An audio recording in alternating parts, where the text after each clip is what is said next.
The Bible is a collection of many books, telling one unified story from beginning to end. But all those books were written in different literary styles. Yeah, think of it like walking into a bookstore where every aisle has a different kind of literature. There's history or poetry or nonfiction.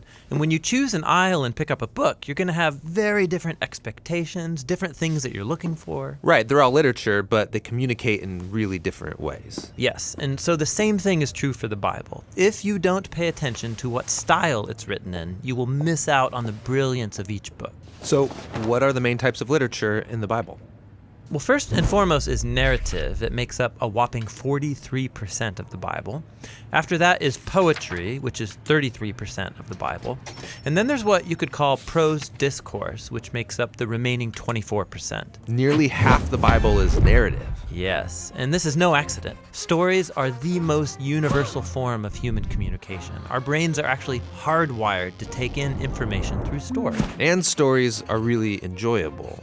Why is that? Well, stories train us to make sense of the seemingly random events that happen in life by taking those events and then putting them in a sequence. And then together you can start to see the meaning and purpose of it all. And what links this all together? Well, good stories always have a character who wants something. And then through these characters, an author can explore life's big questions, like who are we, or what's really important in life. And a good story always involves some kind of conflict.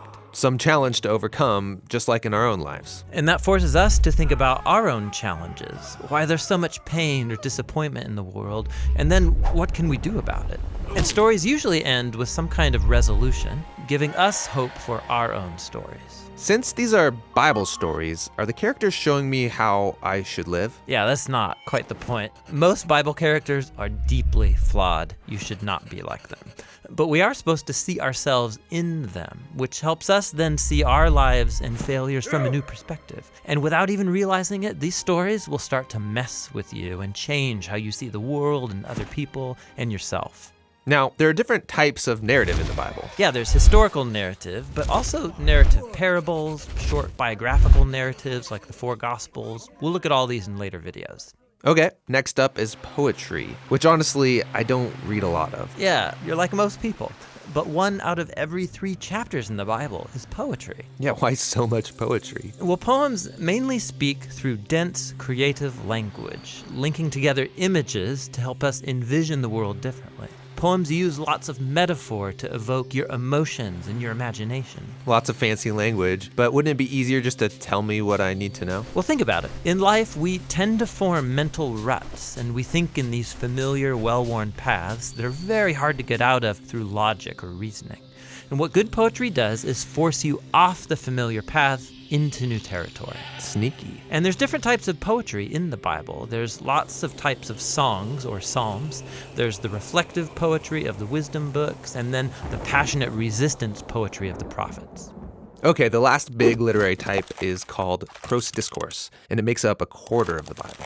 Yeah, these are speeches, letters, or essays. And the focus here is building a sequence of ideas or thoughts into one linear argument that requires a logical response. Like, hey, have you thought about this thing? You should also consider how it connects to this other thing. And if you do, then you will see that this is the result. And in light of that conclusion, therefore, you should probably stop doing that one thing so that this other thing will be the outcome. So you're persuading me with reason. Yeah, discourse forces you to think logically and consistently and then do something about it.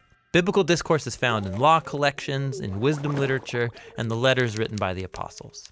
Okay, so each book of the Bible has one literary style. No, actually most books have a primary literary style, like narrative, for example, but then embedded in the narrative, you'll come across poems or parables or a collection of laws. Every biblical book is a unique combination of literary styles. And to read that book well, I need to be familiar with each literary type and how it works. Yeah, so you know what to pay attention to and what questions you should ask. But before we look at each type, there's one more unifying feature of biblical literature that's really important and really cool. And that's what we'll explore next.